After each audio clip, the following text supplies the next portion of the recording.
I want to know. I mean, like, what's been going on? Last we talked, bro, you announced on here about the partnership with Jordan. Yes. Is what's been going on since then? So tell me. Give me the highlight reel. Yeah. So since then, it's been great with Jordan so far. Absolutely amazing family. Love them to death. Just resigned. Yeah, just resigned recently. Congrats, buddy. But we've been working on a lot of different custom boots, which I absolutely love. But the me resigning that was amazing. I'm super glad about that. And in the boxing space, last time I was on here, I was still an amateur. But getting into the pro game, it's been a hell of a journey, and I barely even stepped into it yet. You know what I mean? So it's like I'm in the gym, I'm giving it my all. But it's like I got 2 fights as a pro under my belt right now, and it's like next year I want to look to absolutely stack. I can't announce exactly the date this year, but I'm definitely gonna be fighting at the end of this year as well. Yeah. So I'm looking forward to that as well. But really, in the boxing space, it's been a lot of movement. It's just been a lot of putting hours in. I've been on my grind, and I'm willing to do whatever it takes to get to the level I want to get to, and that's being a world champion in boxing. Little me has dreamed of that since I was 4 years old. So it's like I gotta accomplish, little me's dream. I love that Absolutely. so much, dude. That's so great. It's always something I've loved about you is that it just seems like it's all or nothing. It's always been a It shot is, for you the. know? I want to be world champion. Because it's like without taking risks, like you're not gonna get to any level that you want to get to. Like you might be comfortable, but it's like you gotta take massive risks to be able to get to the top. You know what I mean? And it's like you gotta ignore all the sound around you and just lock in on the big goal. And right now it's baby steps. It's getting into that 5-0, 10-0 mark, but after that, man, it's like I'm ready. Like I wanna do this as my full-time job and make this like my everything, and because that's the way I think of it right now. I think of it as my everything. So How has the training been? That's a question for both of holy you shit, guys. the Since training is as a becoming pro, yeah. as a pro has stepped up. It's like I'm in the gym six days a week. Sundays are rest day, but my rest days I'm running 5 miles. You know what I mean? It's like I'm still going. But on my training days, I got cardio in the morning, I got yoga in the afternoon, and then I got boxing at night. So it's like never. It's like a never ending thing, and it's like the work you put in the gym is like you need every ounce of that, because by the time you're ready to fight, it's so important to be more than prepared. Because when adrenaline kicks in and things like that, naturally, your cardio won't work the same as, you sparring in the gym. You know what I mean? So it's like that 4 rounds feel a lot heavier than me doing 8 sparring. So the work has been pretty crazy. 2,000 people. Yeah. 20 cameras. It takes it plays an impact. Yeah. And I think the what you were saying is there's a certain level of confidence you can only have if you felt like you've prepared 1,000% all the way, and that is more important than, in my opinion, it's more important than skill, than talent, than your IQ in the ring. If you're not prepared, if you feel like, man, I might have left a couple stones unturned, you're not gonna perform. Even if you're great, anywhere near. Even if you're great, you know what I mean? It's like there's a lot of fighters that are great and they have a bad night because they had one piece missing. You got to have the full package when you're ready to fight, because if you have the full package, you might be able to show 3 out of 5 of those, and if you fight really good on that stage, you know what I mean? So it's like boxing has turned into the biggest mental game, and it'll test you more than anything at times, so it's like it's been a big test already for me, and has really showed me, all right, like this is some serious shit, because these people that you're fighting against are ready to put their life on the line. It's like you got to step in that ring and you got to be ready to put your life on the line at any given moment. It's like I'd look at boxers as modern day gladiators. I look at any combat as modern day gladiators, because it's like what you're doing in that ring is unlike nothing else. And even if you're bad, I got respect if you step in the ring, because it takes some balls to get into the ring. Oh, yeah. You know what I mean? Like, it's not no cakewalk. No. At all. We had Tristan Hammond here. He was saying something similar. He was saying how when he goes into the ring, he used gladiator is exactly what he said. He's like, it's like a it's like a fight to the death. It's like when I go in there, he's I'm like, ready. Yeah. The quicker I can turn on that switch in my mind where I am looking at my opponent like I actually want to kill him, I have a better chance of winning. But the hard thing is it can be hard for fighters to get to that point, because some fights you'll have it where you get to that point where you're like, oh yeah, like I'm ready to fucking murder somebody, and then you'll have other moments where it's like, all right, like when is it gonna click in? When is it gonna click in? You know what I mean? So it's like that's where boxing becomes the most mental game out of everything. Is like, you might have a great performance one night, and then the next night you're like, what happened? And that happens to absolutely every fighter, even if you win. Every athlete. Yeah, every athlete at a high level. Yeah. NBA players, MLB players, all that. Yeah. I think the thing that we're really locking into the most coming up on this camp, and we have it written on our ring. We have a preparation plus adaptation equals victory, and the being able to make an adjustment on the fly, I think is like that next phase for us in terms of boxing, because it's one thing to prepare and be fully confident in your preparation. Your cardio is great, your punch selection is great, your placement's great, your timing's great, but it can be a little adjustment that can make a big difference in a round. And when Juana's just now getting going, we're only fighting 4 rounds. So, if there's a close round, you don't know what the judges are going to do. And I mean, Puerto Rico is evidence of that. So I think that being able to make an adjustment within the round, and then of course in between rounds, and be able to come out with a different look when necessary, that's going to make a big that's going to step his game up a lot. Because to me, honestly, I feel like it'd be easier to be fighting those 6-8 rounders right now, because 4 rounds you don't have shit. You know what I mean? Like, you got to get right to it. There's no feel out moments. Yeah, it goes by. It goes by so fast. You're in the corner after the first round, and then you get back out there and you come back to the corner. You're like, oh shit, it's the 4th round already. You know what I mean? It's fast. It happens so quick. So it's like, I'm looking forward definitely to stepping into those 6-8 rounders in the future, because I just feel like I'll be more comfortable there and all of that, and that'll be soon. That'll be very soon. So. Yeah. Speaking along the line of strategy when it comes to professional fighting and boxing specifically, how important is your opponent? Because each opponent's going to come with a certain style, a certain characteristic, strengths and weaknesses, just like you. Right. And you mentioned changing things on the fly. Does that play into the strategy going in through camp, through training, or is that something that you adapt to later? How does that work? I think it definitely goes into your preparation, but you kind of never know what you're going to get. 1,000%. Unless you're fighting somebody that has 20 fights that you can go watch, a history of fights, and you see tendencies. But when you're fighting guys that have 3 or 4 fights like we are right now, you might get a totally different look from what you prepared for. And one thing, big shout out to Most Valuable Promotions, because their matchmaking is tough. Like, they don't, they're not sending us any bums to fight. Like Juana out the gate has fought guys that are, they're not upside down fighters. Whereas, like, a lot of times when you step into the game, especially at 17 years old, you're fighting a 1-5 guy, a 1-4 guy. Right. And so, they're easy victories, quote unquote. And, so you can only do so much for the preparation. So to your question, it's super important to get in the ring with them. You can do all the planning and strategizing you want, but once you step in the ring, normally within that first, minute, you kind of, he'll start to get comfortable with timing and range and figuring out how this guy moves. And then from there, then that's where the thinking on the fly and having a good IQ and knowing where to make the adaptations, like, within that moment, that's what really separates the good from the great. But at the end of the day, if you're really good, you can adapt to anything. You know what I mean? That's the whole thing with boxing, is it doesn't matter who's in front of you, you'll be able to adapt.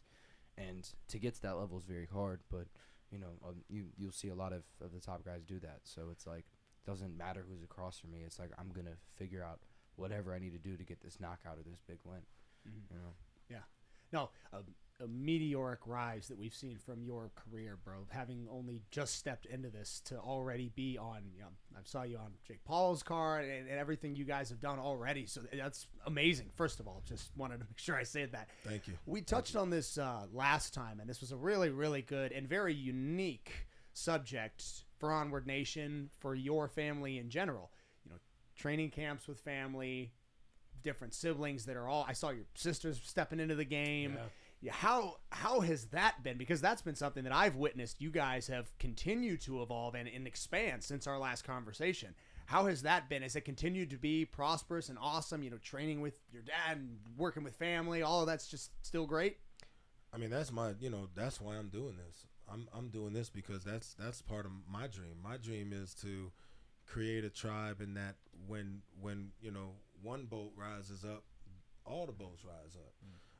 And if one boat is sinking, all the other boats come to save that boat. So, my vision for my tribe is to make sure that we all stay tight, we all stay involved in what we're doing, and that we can all benefit from each other's successes, and we can all support when each others are going through challenging times. So, so to answer your question, I mean, for me, that's why I'm doing this. I love everything about my tribe. There's never a day I'm like, oh, I need a break from the kids. Oh, I need a break from my wife. I don't go through that. I'm like, we love being together. The support system is real. Jayla stepped into acting and like landed a huge role with Fear the Walking Dead, like her first big thing. No experience, I think, and by the way, last time we were here, not to go off subject, but we couldn't tell them what it was, but it was the Hulu show. It was Under the Bridge that he had booked, which turned out to be like their #1 show at the time that it ran. And that was a great role for Wana. And how many has there been now? Major roles in television for you? Since that, it's really just been that one. I'm very selective with what I pick in the acting world. Because very selective. Because Wana turns down everything, bro. Because I feel like being Wana's agent. All right, okay. Yo, shout out to Jennifer, Wana's agent. I love Jennifer. Jennifer's awesome. No. This is actually a compliment. I'm not dissing. I'm just saying, like, if like from his ratio of what gets presented to him and what he's like, yeah, I'm into this, bro. Like, it's like 5%. Yeah, because I have to be so passionate about something to do it right. Even when you look at what was on Hulu, it's like I embodied that. I made sure I gave that every ounce of my mental state to be able to make sure that it came out right on camera. So it's like whatever I do, I want to do at the top. And it's like I feel like I can't do that if I don't have that right connection with the character I'm playing. And Hulu was just a great role in general. That was a big test. For me, that was probably the most dynamic, versatile character I've played. And, even going into the true story part of it all, it's like, it was so long ago, I didn't have much to base off of. I had some, undisclosed documents that were sent to me that I could base off of a little bit. But, like, a lot of it was, like, what that guy did, plus adding my own spin on it a little bit. And that was just a test. It's hard to make people love a murderer. Yeah, and I did. Yeah, you did. People were like, they felt bad, and it's like, I don't know. It was a crazy role, and I'm grateful for that. But I just look for shit like that. Like that's the area I like to play in, is that dark drama realm. So it's like, unless I see something like an opportunity like that come in, like I feel like I'm not going to have that right connection. I want roles that test me every time. I want roles that just like break me down. You know what I mean? Like I want shit that just like that other people won't take because they're like, oh, like I don't know about that one. You know what I mean? Yes. It's like I want shit like that 24/7. Well, it's got to fuel your passion, and I love what I'm hearing because it's far better. I mean, we all love The Rock, but not everybody wants to have that kind of a career where you take in like every single I could never see blockbuster myself role. in a comedy. You know what I mean? It's like You want to be more serious. You want to be the dark and dramatic. Yeah. I get that, and I love the fact that it seems like your creativity is pushed by your passion. That's the only thing you will go for. Is you'd rather pass on 10 and take 1 rather than the other way around. Especially people who, and we all know about this. Some actors have even just come out and openly said it. Like, yeah, I did this for the paycheck. Like, I did this for a Ferrari. I wanted to do this for my. That's terrible. No, the acting has never been about the money for me. It's because, you know, the love I have for it, and I feel like it was just a gift that was given to me. You know, it's like even the way Euphoria came about just was so random, and the fact that I just kept booking projects after that, it's like I feel like it's not something I could give up, you know, because it's like this was something that's like I was gifted with, and why stop now? You know, another example of a character that was dark, and people ended up. I'm not gonna lie, that was a a really easy character to play. I can see of all your characters, is that Ashtray was the easiest? That's my easiest one because you just, you know, it's like I don't know, it's like just being monotone and just talking about drugs. It's, believe it or not, really easy. You know? It's a daily basis for me. So, do you take from like parts of your personality when you create characters? Okay, so how much of it is you? How much of it is entirely a character that you just created for the role? Right. So I would say like it depends on the role. If it's made up person, you know, nothing like that, then I'm gonna put my own spin on it. I'm gonna be like, oh, okay, like for certain scenes, I'm gonna go off script completely, you know, and I'm gonna see how that goes. But for me, my improv is, I would say, I don't mean to like hype myself up. I say my improv is like pretty damn good. So it's like I love doing that. But like if it was a role like Under the Bridge, Warren, I gotta stay very close to the true story, you know. So it's like I stay in that line, and I'm like, okay, I gotta copy this and make it even better. So it's like that's what I do, is I stick close to it. But if it's like, you know, even Ashtray, even a role like that, it's like I'm putting my own spin on it. You know, I think we might have even ended with this type of a question last time, but it's good to dive into it a little bit more. Is there a character right now? Is there anyone you want to play that you haven't been offered? Anything you want to take on, a role, a project? Been asking for this shit so much, like I'm damn near begging for it now. Is I want to play Robin. Like Robin would be so sweet. Yes. You know, like the badass Robin. Badass Robin. Not like Nightwing. Not like the yellow type. Honestly, Robin, I'm taking whatever Robin. At the end of the day, whatever Robin I can get, I'm taking. Because like you're taking like Thong Robin. Like, hell yeah, I'm taking Thong Robin. Shit. All right.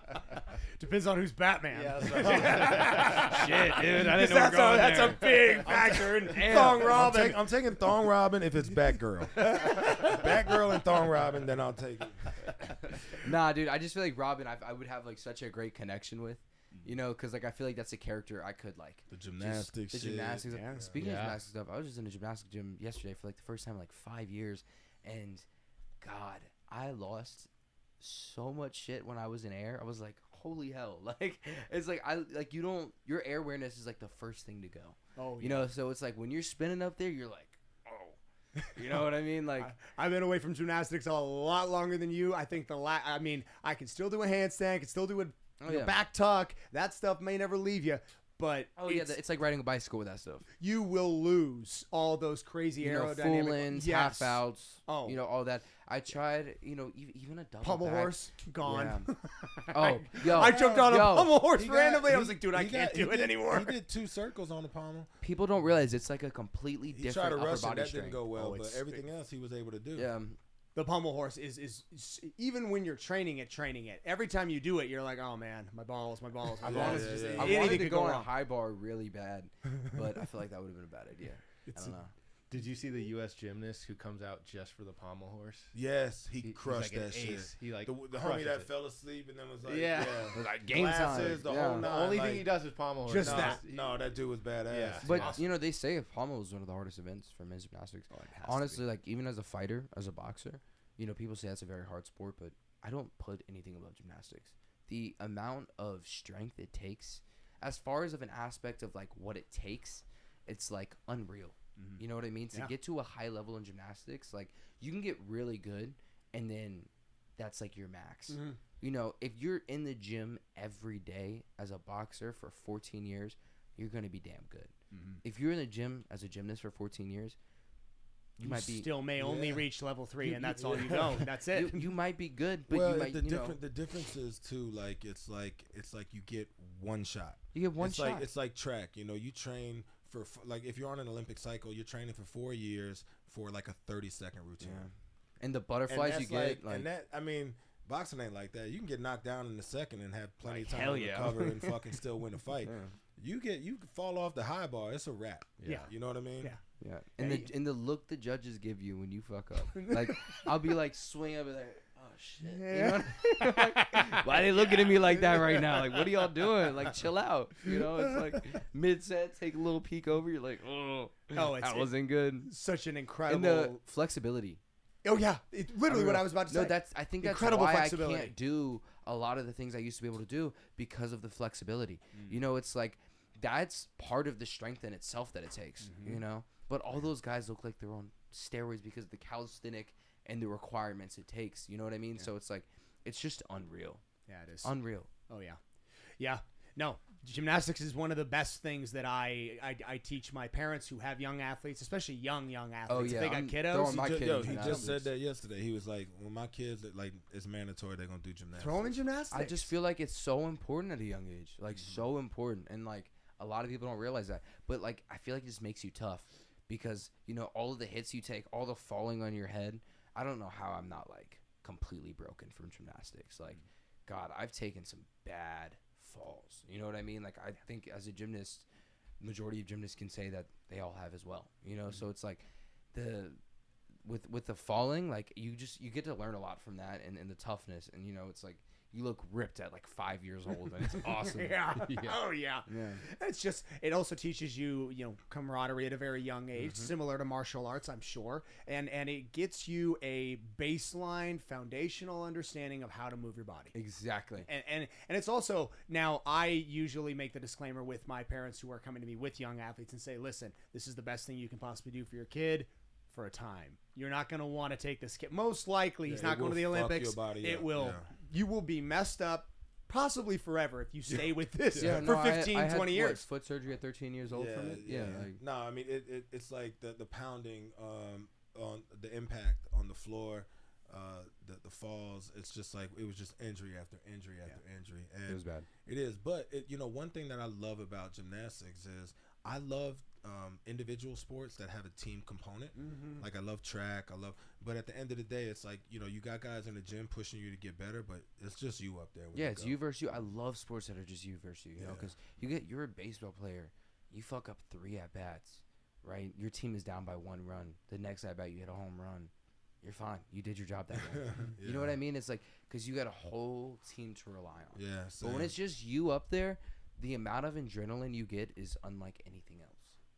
You know, is that, and obviously that plays into boxing for you. That's God, does it play into boxing? Literally you and you. I'd say it's even worse than boxing. The adrenaline, it's definitely like more intense. You know, because in gymnastics, it's more of a respectful sport and it's not as loud of a crowd. But when you're doing your walkout and you're hearing screams from everywhere, it's like, shit. I bet. You know what I mean? You're like, word. All right, this is the time to lock in right now. Yeah, boxing as an industry has seen a big shift, and it's been happening kind of right before our eyes and right as you entered it. What role does promotion play in being a professional boxer? You come from a background of media and Hollywood and acting, and you had a large following and everything before you got into this game. Has that helped you propel into your career as a professional fighter? 1,000%.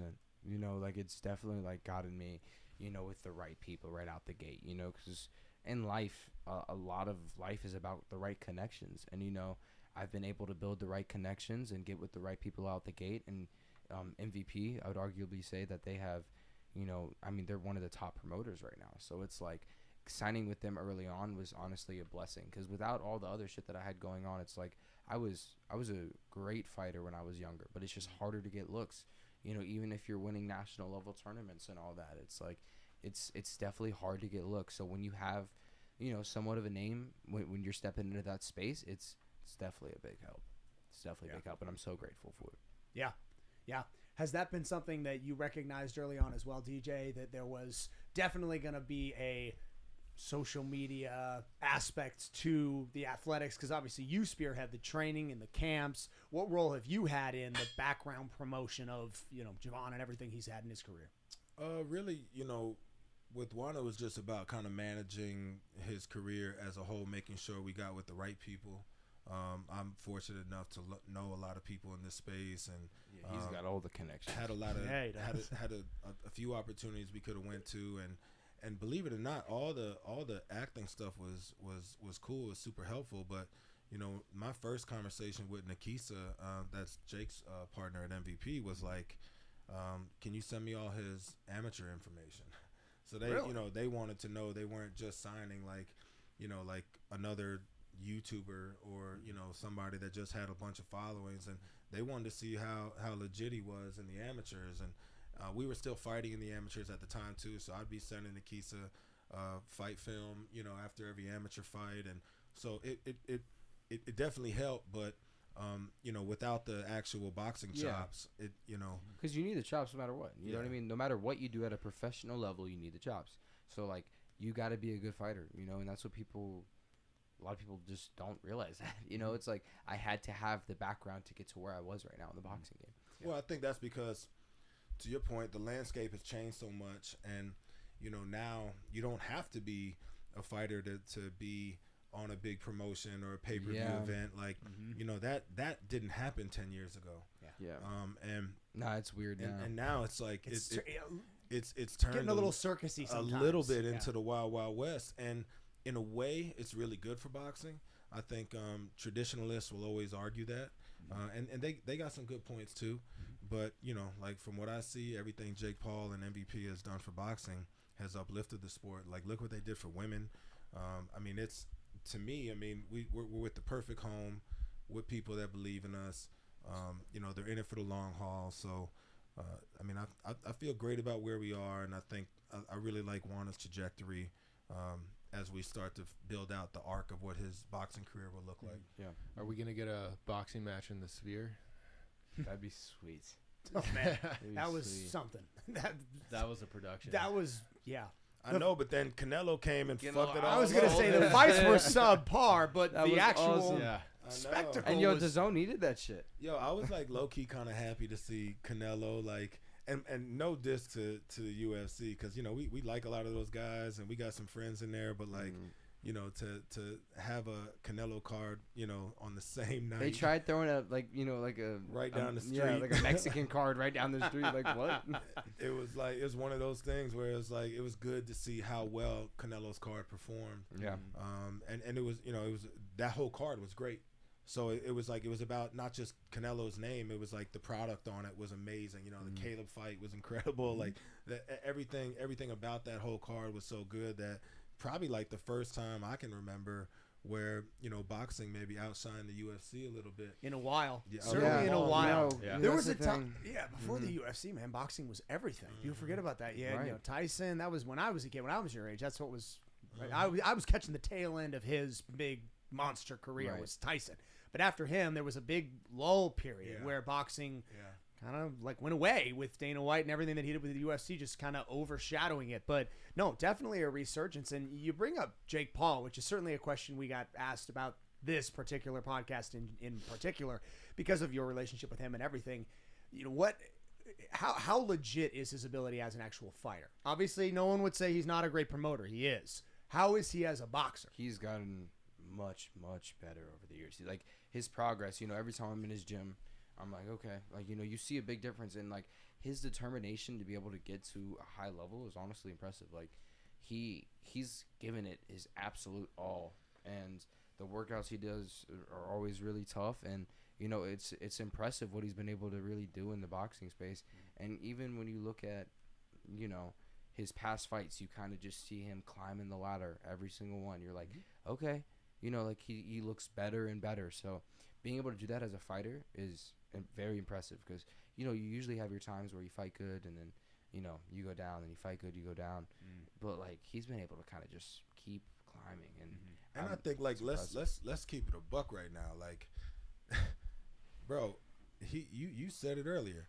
Without risk, there's no reward. Exactly. I'm not sure you can name another fighter right now that has taken more risks than Jake Paul. There are so many cats that, you know, the knock against him is, okay, these are washed up MMA guys, but bro, these are former world champion dudes. Like every single big name that he's fought, most people thought the other guy was gonna win. Yeah. Tyrone And- Woodley. Anderson Silva. I mean, like, bro, like, Yeah. these are not chumps, like, by any stretch, right? And I think that when you come into a situation where, you know, like especially when you don't have the experience that, you know, Jake doesn't have a great boxing. He doesn't come from a great boxing pedigree where he's had all this experience. Yeah, so he started a little late, right? Very late. How old was he when he started professionally? Late. 22? Late. Yeah. Like later than anyone ever, probably. Yeah. It's like 24, 25, if I remember. Later than anyone ever to be where he is right now. Yeah. And like, let's be real, like he keeps winning, and you know, like I'm really impressed with his ability to like to be confident in it. And it's funny too, because like you get a lot of humanity out of the kid. You know, like he's talking about Mike Tyson. He's like, yeah, I'm kind of fucking scared to fight him. I'm gonna fucking fight him. Terrified to fight him. I'm gonna fucking fight him, but I am a little. I mean, it is Mike Tyson, and yet he'll show up at the press conference with all the confidence in the world. He'll sell the fight, and at the end of the day, he's gonna walk in the ring with Tyson. And yes, Tyson's old. I get that, and I'm sure the odds makers. I don't know. I haven't checked the line, but I'm assuming Still Tyson. Jake's. Is Tyson favored? I don't think so. I think Jake would be favored on this one. But I don't know. Who knows? I don't track Vegas like that. But unless it's mybookie.com. But Holy fucking ad, bro. That was kind of smooth. I can't lie. That was good. This is mybookie.com. So, but you know, like when you pick Mike Tyson at any fucking age, like, you know, he's taking risks. And then when the fight went down with Tyson, he picked another fight in between to fill that gap that he didn't have to do. I'm sure everyone didn't want him to. Like, hey, let's just wait. We have a massive money card, first ever boxing event or first ever sports event on Netflix, I believe. Is that true? Is what this is, yeah. No kidding. Yeah, go ahead I and didn't look know that that. up. That's I'm almost great. positive it's not just boxing. I'm almost positive it's the first ever sporting event live on Netflix. I didn't know it was going to be on Netflix. That's outstanding. I also want to see what the odds are. I'm interested Yeah, to yeah, know. we should pull that up. So, I mean, you know, there's a lot of knocks on him, but that's just because people don't fucking know. And when they really take a look at what he's doing some groundbreaking shit. Oh, no doubt it's Paul, groundbreaking. Paul is the 330 favorite. Wow. Okay. Yeah. I mean, I think that's age related. I think there's a number of factors there, and then obviously Tyson coming off of some medical stuff. I'm sure all that's at the end of the factored. day, we'll see. You know what I mean? You never know. Still motherfucking Mike Tyson. You never It'll know what Mike Tyson. be a spectacle regardless. You don't lose that grown man strength. Power's the last know? thing to go. Every boxer would tell you that. Power's the last thing. Speed will go, footwork will go, like your defense will go, but power is by far the last thing to go, and nobody questions Mike Tyson's power. He's probably doing 200 neck bridges a day still. Word. Friday, November. Oh, dude, that's coming up. That's going to be fun. We got to watch it here. You guys are probably going to it, I assume, right? Yeah, You we're gotta be just there? figuring it out. Obviously, Juana's going to be back in camp for our next fight, but we're either way we're going to be supporting however we can, no matter Absolutely. what, because Yeah. we're man, like he's done so good by us, and we support him 100%. No, it's going to be a spectacle for sure. And Mike Tyson hasn't fought in. That's the other thing that's got to be factored into the odds. When is the last time Tyson even took a professional fight? I want to say the Roy Jones Jr. Triller card. That was an exhibition though. 4 years ago. Yeah, but I mean it's Yeah, it still a counts. fight under the lights, and 4 years ago, yeah. So 4 years ago he did maybe it. 4. Yeah. I don't know when that. How that old Tyson is Mike Triller- Tyson now? 57. 57. Am I right about that? He's older than that. Look, see if we can find that. But how old? And Jake Paul now is what? In his He's like 28. 28, 29? 28, 29. 58. 58. 58 years old. He's almost 60. I was close though. Oh, Man. Jake's 27. Yeah, it's got to be. Yeah, okay. So he's 27. Wow. So he is half, like just about. That is crazy. He is half his age. You mentioned a word, and maybe I heard it, maybe I didn't. You said the traditionalist boxing fans, or is that the word that's used? And are these fans that would look at something like this and would like the lineup, or would not like the lineup? they would wouldn't say like it. because of the Nah, age. it's like And, like a circus. They don't respect Jake because he didn't come from a traditional boxing background, and different, yeah. and I think that and you know what's interesting is like I get it both sides. Like when I grew up, like I grew up watching boxing the way boxing was, right? And it's just a totally different landscape now. yeah. And there's there's other promotions out there that are putting influencers versus influencers, and 90% of it is trash, but there's some good ones that have kind of rose to the top. And it's interesting because at the end of the day, if you're the guy, it shouldn't matter who they put in front of you. And if you're the guy that's been getting paid like shit his whole career, still has to keep another job, has an opportunity to knock one of these influencers' teeth in, who doesn't want to see that? Oh, yeah. You know, and so putting money in boxers' pockets, especially in a world where, you know, health insurance isn't covered 99% of the time unless you get hurt in an actual fight. I mean, it's just like this is great for the sport. The more eyes, the more money, I think is a good thing. Yeah, you got guys in the UFC who understand that as well. I mean, Sean Strickland's talking about fighting YouTubers all the time. Listen, I cannot tell you how many UFC guys are like, man, I want to get into boxing. Yeah. Like, I get hit up all the time. My boys get hit up all the time. Promoter friends I know get hit up all the time. And, you know, obviously, I mean, I don't know what Dana's contracts look like, but they got to wait. They can they're strict, be in their contract. And there's always like these little extensions things and shit like they gotta like work through. But I know they're very, very strict on interviews. We've talked with a number of guys in the UFC that it's tough. Sometimes their contract stipulates they can't come on to a random podcast and just talk. They're locked in. you kind of gotta respect it. I mean, Dana White he runs a tight ship, and like you know, yes, he does. I think you gotta respect it. I think what he does is pretty fucking cool too. Oh, he's one of the most incredible guys of our generation, of the last 2 or 3 generations. Oh, he's I think amazing. for sure. He's a figure that I think should be, and I love, you know, his mentality on a lot of things is really aligned with the way I think, and like he just has a get after it and work for it mentality, and I think that's a good thing for kids to hear. Oh, absolutely. Yeah, and he supports a lot of the same stuff that, I mean, you know, he supports his fighters' rights in a lot of different areas. He gets I know he gets a lot of flack sometimes because of the contracts, I know some of the fighters have not been happy with him, and I don't know any of the details of it. Yeah. But he also, I mean, Sean Strickland, just mentioned him. There was all that stuff about Sean saying some crazy stuff at a fight before it happened, and Dana was like, no, I'm not going to, it's free speech, man. He can say whatever the hell he wants. Right. I'm not going to tell him what to say. He's an American, and so am I. Why would I tell him what I want him to say in a press conference? So I like that. I like a lot of the stuff I've seen from Dana. It is just interesting to see, like you said, both the ships are rising. The UFC just went in the sphere, and boxing is going up at the same time. Yep. It's interesting. I wonder why. And this is more of a kind of an open question type of thing. Like why is fighting professionally at the entertainment level just getting so much more attention today than it was yesterday, and even more? It's just going up. I think because, so my theory is, in the 60s, 70s, and early part of the 80s, boxing was super popular. It was in a lot of schools. It was desensitized to a way where it was looked at as a form of like gentlemanly combat, and America as a whole has been so kind of like wimpy in pacified. Our approach to shit about, I mean, you can't even play dodgeball in school now. It's God, like, it's just crazy shit. So it's like now we go from a time where boxing was a norm, where every kid boxed, and that wasn't looked at as like, oh my God, your kids are boxing, to now there's like this almost fantasy element. And a lot of this generation, it's almost something they would never think about doing.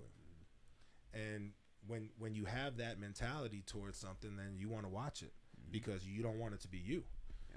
But you'll watch somebody else do that shit. So I mean, that's my theory. I think it's correct and the only right answer, but what do y'all think? I honestly agree with that. I think that's fair to say. Yeah, you put it in some pretty solid words. You could just say perfect answer, Dad. It was a fucking horrible answer. That was a good answer. One thing I think that UFC could adopt from boxing is the walkout. Oh yeah, boxing boxing walkouts are nuts.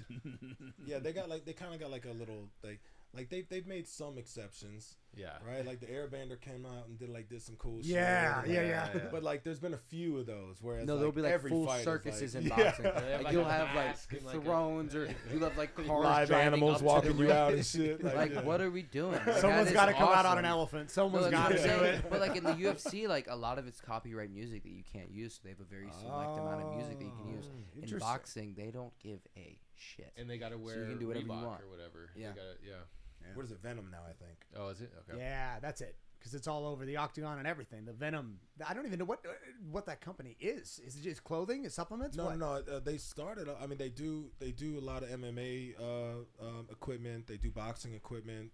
They're making a good splash in boxing now too. You'll see Venom gloves. Lomachenko really put them on in boxing. Shout out to Demi Bagby, who's also a Venom athlete. And I think they're made in Thailand. I want to say most of their stuff. So they got a good foothold, and I thought the UFC contract they signed was really cool because, before then they were kind of teetering. They did the Reebok thing, and a lot of athletes didn't love all that stuff, and they seem to really like the Venom stuff. Yeah. Speaking along the lines of just the generational shift that has happened, and we've got at least 3 generations of people in this room right now. We've gotten into this topic quite a bit actually recently with the guests we've had on, and just the shift in the mindset, especially of young men, and how it does seem to be there's a certain passive nature that's being instilled, and each generation that goes down, it keeps showing up, and it's showing up in ways that sometimes people don't even realize. I mean, testosterone levels are lower in men Juana's age than they are in your generation. There are guys we're dealing with, and especially like I mentioned, my brother's company is now literally dealing with this is their business. They are getting young men who are showing levels of testosterone that are 2, 3, 4 times lower than their fathers you say young, are. what do you mean? What's young? 17, 18, 19, 20. Prime testosterone peak? Coming in with shit levels that are maybe 300s, low 400s. Their dads are 800, 7, 8, 900. Wow. And that's just one. You're welcome, son. Because I know I gave you good testosterone. You did. But what the correlation there has got to be environment. Yeah. The correlation environment is a massive. Gaming. It's got to be food, lack of responsibility, lack of accountability. I grew up on a farm nutrition. with 15 acres and goats and chickens. That's the way I grew up. So it's when you grow up like that, I feel like you're naturally just tougher out the gate, and it's like, I don't claim Gen Z whatsoever. I don't know, kids nowadays just lose everything. Just fucking even going down to IQ and things like that. It's definitely not the same, and it's. You've noticed it. Yeah, You've noticed I've that it definitely shifted noticed even in your, even with, dumb stuff like directions and things like that. It's I don't know. I just see that people always want the easy way out nowadays. They don't want to put in the hours. They don't want to work, and everything is just lazy. And a lot of kids at my age are like that. So it's for me, I've had the same friend group for 10 years. So it's I found my people right out the gate that had a very similar mindset to me. And I think that's definitely helped me grow and, find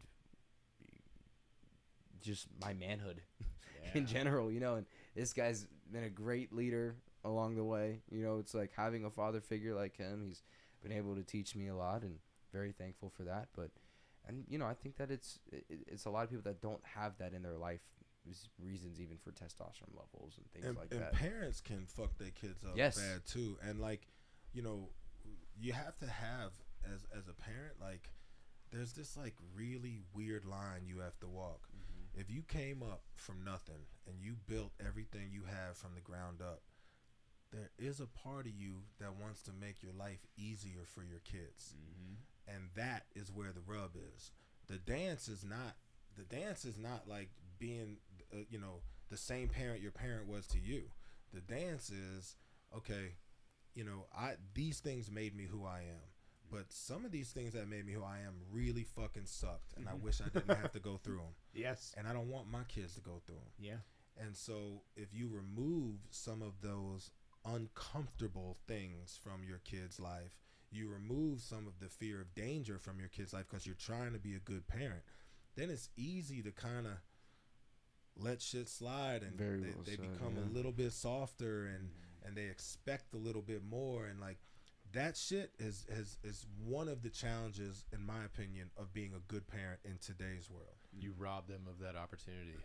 Yeah, I would even say earlier on, even compared to my little brother's lifestyle, when we were little, I feel like it was definitely like, you know, we had to go through shit and we had to experience certain things, and it was more of like a tough love concept, and that was honestly the best thing for me.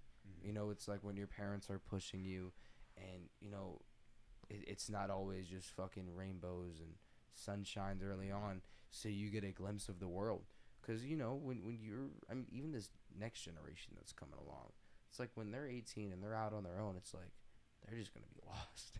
You know what I mean? And it's like I was able to have a good head on my shoulder because of the way my parents treated me when I was younger. And, you know, as I got older, they started to let off, and they kind of let me make my own mistakes on my own. And it was kind of like, it's time for you to figure out your own shit. And I couldn't be more thankful for that, because I've made plenty of mistakes, as so we all have, you know. Yeah. And I'll give a good parenting tip. For everybody listening here. Physical punishment is amazing. No, listen. I gotta explain. Jake, listen up. Because I don't mean like beating the shit out of your kids. When I say physical punishment, I mean 2 to the chin. I mean, you fuck up, you're gonna be outside doing laps in the cul-de-sac. Oh my God, the amount of laps I did. You fuck up, you're gonna be walking stairs until your feet feel like they're numb. You fuck up, you're gonna show me that you can do 1,000 push-ups in one night. If you and it was, you know, and that's how my daughter, that's how my twins, that's how they were raised. If they wanted $1, it was, what was it? It was a 100 push-ups. It was a push-up a penny. Push up a penny, yeah. So, you know, so if they wanted like, a fucking $1. 100 push-ups. We'd be like, give me 100 push-ups, and you know. And I asked for like this $20 thing one time, and he made me do. No, it was a bike. You talking about the bike? No. The bike's a different story. I'm saying a different thing. Like, you remember that one game I used to play on my phone, Injustice? Yeah. It was like I asked for like $20 for the game. Okay. He was like, 2,000 push-ups. I was like, what the fuck is wrong with you? And guess what? I did all 2,000 of those in that day. Yeah, it took a long time. I was determined, probably like 5 hours. Yeah, and of course I was like an extra asshole that he was going to do it and make me sit there and watch. So I'm like, that one didn't count. That one didn't count. But like, okay, that one was good. You know, I'm so grateful that I grew up like that. But I had this other time. Like you had to really fucking want $20 to do 2,000. 2,000 push-ups? Like, you got to really, really want that shit. And today, I don't know. I remember the stat, the number of men, the percentage of men who can't do one body weight pull-up under the age of 30 or something. Shameful. It's like less than like 5% or something. Shameful. Like yeah. So your mentality, it works. It would work, but you'd have to start early. You couldn't adopt that principle for your 11-year-old and be like, all right, give me 2,000 push-ups. 1,000%. I can't do 10. Oh, that's not. So you true. couldn't have said that better. You really like so that's true. so true. But like, and then you know, you do that early on, and then you just start to let off. You know, and that's what I felt like was like. Yeah, you lock in the foundation. Yeah, you lock in the foundation, and then you're like, fuck it, it's on you. You know what I mean? Like, it's your life. You know, and like I wouldn't have it any other way. Like I'm glad the way I grew up. You know, it's like it's perfect. Yeah, and it wasn't, but it was good enough to get you to where you are right now. And that's the other thing is it's you as a parent, you're never going to be perfect, but when you're a parent who has the success that you've had before you have your kids, because you don't ever want to be the parent who's like, yeah, I'm going to let you just pretty much starve. Like whatever it is that I did, because there's parents like that too. That's bad. Especially that's parents extreme. with money, parents with success. They have kids, Yeah. and then guess what? Their kids hate them because like, this guy makes me take the bus. I know what my dad is worth. You don't want to be that parent, but you also don't want to be the parent that spoils the kids, that makes them never strive for anything. Like you were saying, you rob them of the ability to suffer and get that delayed gratification and end up with the goal that they actually succeed. If you never succeed at goals because it's always given to you, even just for your first 18 years of life, what in the world are you going to do when you go out and actually try to do something in a job setting? And one little failure ruins everything. Yeah. Because you have no resilience. You have no perseverance. You have no way to get yourself back on track. You're like, oh, none. This isn't working out. I'm off. Yeah. Right. This isn't meant for me. So this isn't my calling or whatever. The people got so many different weird, stupid, gay ways of saying it now. Shit. It's true though. It's like no, it's so fucking true. It's so damn true. It is. It's like that resilience thing, man, that has to be fostered in a kid. And my spirit guide told me I shouldn't do that. My horoscope. I'm not identifying with taking out the trash today. For the month. Not identifying with I heard it. Since I'm dropping quiet gems over here. I hope my mic is hot the whole time. Since my sign is Cancer, I heard my month is going to be really hard because the moon is 5 seconds over where it should be. Yeah. Like, shut the fuck up. Like, I don't want to hear that shit. Get the fucking work. Like, cut out the bullshit. But the proof is in the pudding, man. I mean, when you end up at a place where you're at, someone's got to be asking, what did you do? You ended up with your tribe, as you put it, and everybody, no one's on drugs. Knock on wood, that's going to stay that way, and everybody's got direction and drive, and you got kids of character. That's something that you really come to appreciate. And my parents have said that. They've been like, that's the most important thing to us, is that you guys have character. Same. We don't care about how much money you make or how big you grow or anything like that. We want you to have character. I preach that all the time. I add integrity with the character, and they can be vice versa, but stand on your word, stand for something. And when you say something, people got to believe it. And when you say you're going to do something, you got to do it. And you do the right thing. You take care of people in need. You take care of people that like you love and care about. And it's kind of like basic life shit. Like, it's really not. You would think. It's none of this shit is like crazy, like wisdom that it was brought down for parents. Like, you just want your kid to be like a good person. And I think if you steer them, and they're gonna make mistakes, bro. Like, they are gonna make a what are you talking about? Load of mistakes. I don't make mistakes. Yo, the kid. I'm gonna tell you. I don't make mistakes. Our cycle was, because they were twins, and because we had Cookie, there was like 3 at one time, like when they were babies. So it was hard as fuck for like the first 3 years. I bet. And then it got like kind of awesome for like until they got their driver's license. And then the moment they started driving, a whole nother fucking realm of shit started popping up. I'd say it's pretty awesome, right? No, it's still awesome. And now that we're getting back to like, reality with everything, it's like now it's even better because now I almost got like a homie. You know what I mean? Like, we hang, we do the shit we're talking about. Like, it's like, I feel like I'm with one of my buddies. Can I tell you something? Yeah. I can tell a difference in the way you two interact with each other now. And I'm in a unique position to say that because I've really only done this with you twice. Yeah, for sure. Even just from the time 3 years ago when we did this to now, y'all have a different dynamic. And that's beautiful. That's awesome because that's what you want. You don't want to be that parent with a young kid that you're like, oh, that's my homie, my 11-year-old, that's my best friend. Like, what? Your kid should not be your best friend when he's coming up. I didn't earn that till I was like 17 to be like close like that. You got to earn that. That's something that you got to earn with your parents. But once you do, it's awesome. It's like, it's a great thing. Going back to the driving thing, I feel like listen. You didn't have to circle back around. No, I'm circling back around because I feel like vague. Listen, as a 16-year-old, you get your license, you're gonna be a fucking idiot. You know what I mean? Like, shit's gonna happen. But I feel like at the age I'm at now is when you're like, I don't know. I like staying in my little slow lane now. I'm just vibing out. Eating my food, you know what I mean? Prefer not to crash my car and go through that whole thing again and again. Man, I had said, but we all did. Everybody did. Because you think going 140 miles an hour is awesome, and then you grow up and you're like, that's fucking dumb. That might be the dumbest thing in the world, Oh yeah, and life is full of that. But I feel like you gotta experience that. You gotta experience that though. You gotta go through that and then realize it's dumb. Because if you don't, then you'll never learn. Yeah. Yeah, and there's some stuff in life that's going to follow that same trajectory. You're going to go through a lot of stuff in life where even stuff that he'll tell you, hey, listen, I wouldn't do that, that's dumb. But you're going to do it anyway. Yeah, because you need to go through that yourself to see if it's dumb or not. Yeah. And that's my mindset with a lot of things. It's like, I might know it's dumb in that moment, but like, I'm like, fuck it. Like, I gotta figure this out on my own. I gotta see what's going on with this and, if it's really dumb or not. Gotta test the waters. It's like clicking a red button. I'm like 10 for 10 on these dumb red button things, just so you know. I've been right every time. Not every time. All right, I was gonna say that's another lesson you learn eventually when you got a dad who's in your life and somebody who's actually got the years of experience. Rest assured, he went through all that stuff before you. My dad did too, and he always told me the same kind of stuff. Like, hey, listen, I did exactly what you're doing. Yeah, and I'm right over now. here like, dude, you don't fucking know. You don't know. Like, what you are did it talking totally about different. right now? You don't know me. You don't understand me. It's, Yeah, it's a new day. Okay. You ever been on a jet ski? Yeah, I'd be pulling that car, and I'm like, yo, did you drive that new car that I just got?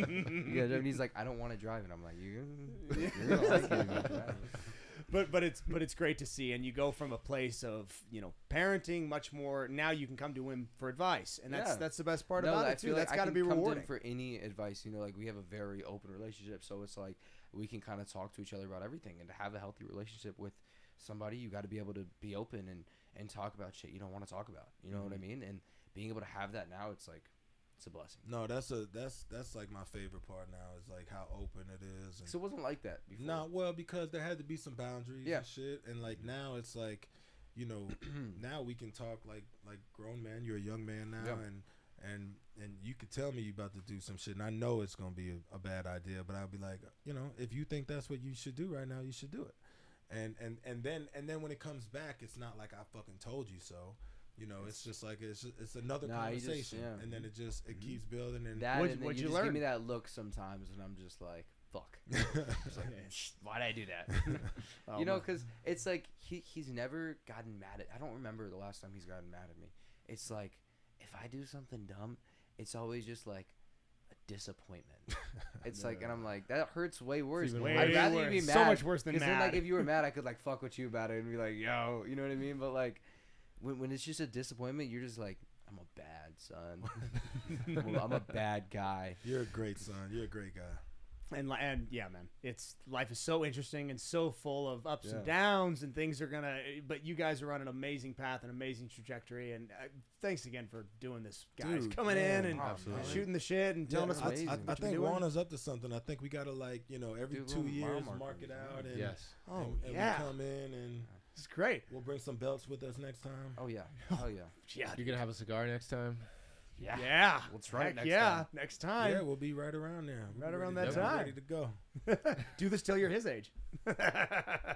Well, guys, thank you so much again, and it's a pleasure as always. Absolutely, you guys are amazing. Love it. I love what you're doing here. I love what you built. I'm so impressed. I'm super proud of you.